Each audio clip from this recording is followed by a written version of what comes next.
right off the heels of the New York Knicks and Toronto Raptor trade, more eyes are now starting to shift to the Golden State Warriors as to who they are going to actually deal with as they try to unload Andrew Wiggins. Let's talk about who those particular teams can be and more right now. Listen, if you're new to the channel, this is P.kidd Talks NBA. Let's get into these rumors, man. Right now, the Golden State Warriors are in a state of flux. They've made some moves that they thought would actually get them over the hump by adding Chris Paul, getting some more ball handling, things of that nature. But unfortunately, people just haven't been hooping the way they need to be hooping. Draymond out here doing WWE moves, fighting people on the court for no apparent reason. And Andrew Wiggins has just not been the same since last season. He just hasn't been. But that doesn't mean that he isn't a good, valuable piece. Mind you, he was absolutely an X factor for the Golden State Warriors, and no one's going to take that away from him. But for some odd reason, it is no longer really working with the Golden State Warriors. And with the emergence of Kuminga, it just kind of makes sense. Kuminga should have been getting tick in the first place, but again, you can't control that. So now as we move forward, it's one of those pieces where, who do they deal with and how do they get better? Now, I am a Bulls fan. I'm going to sit there and say this, but I'm not saying this as a homer. I'm saying this as someone who actually has a team with a star just sitting there on the bench because he has a injury. And realistically, Zach LaVine is going to be available and has been available for trade with the Chicago Bulls. Now, would Andrew Wiggins for Zach LaVine work? Potentially. Realistically, Andrew Wiggins to me needs to be on a team where he is a great number 3. He is not required to be a number 1. He may or may not actually fill in as your number 2. But if he could sit there and be a good number 3, oh man, he's going to kill it. He's going to give you exactly what you need in those moments. To me, he is another version of a Chris Middleton. Chris Middleton is a get in where you fit in, not going to do too much.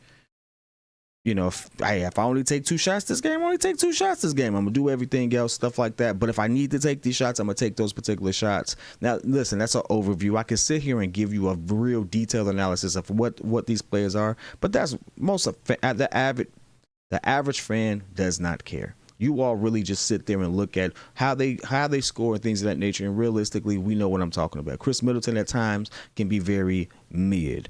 And Andrew Wiggins can be very mid. Realistically, what I said was pretty spot on.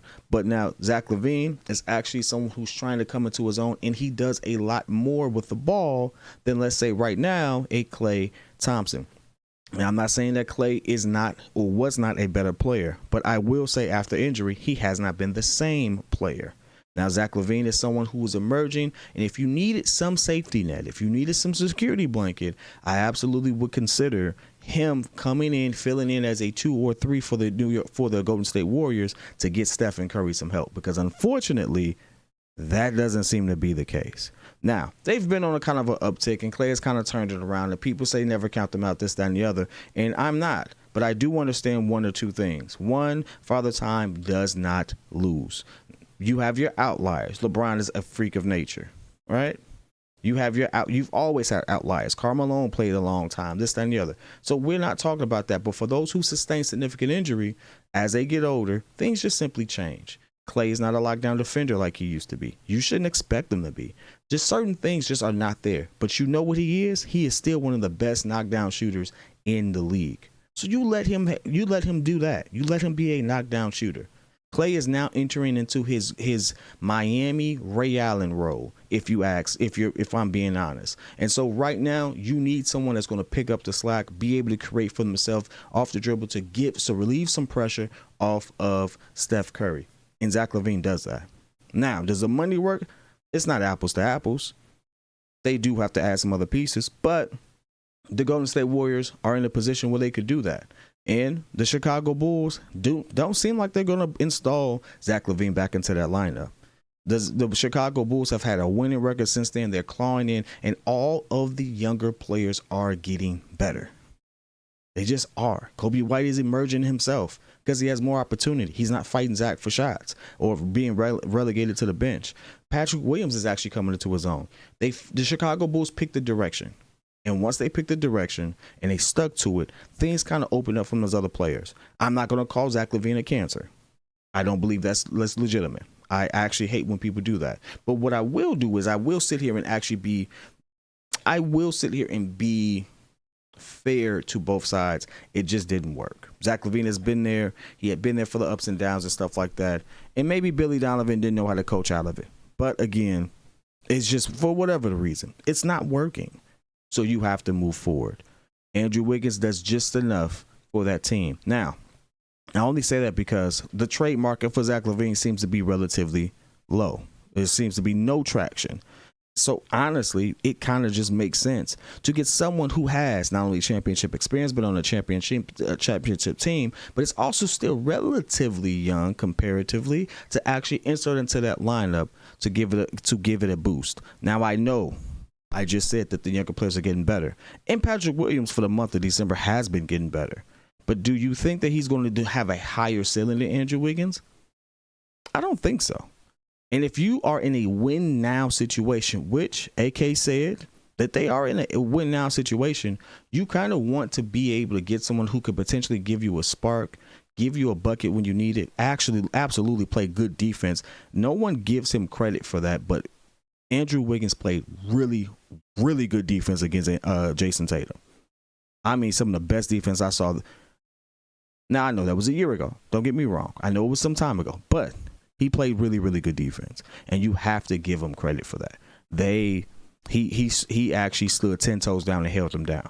So when it comes to what you're getting back and who gets displaced and stuff like that in that particular move, I think you get just enough for you to have the dogs in the hunt and the defensive anchor, which is the Chicago Bulls. So I think that works out from both sides.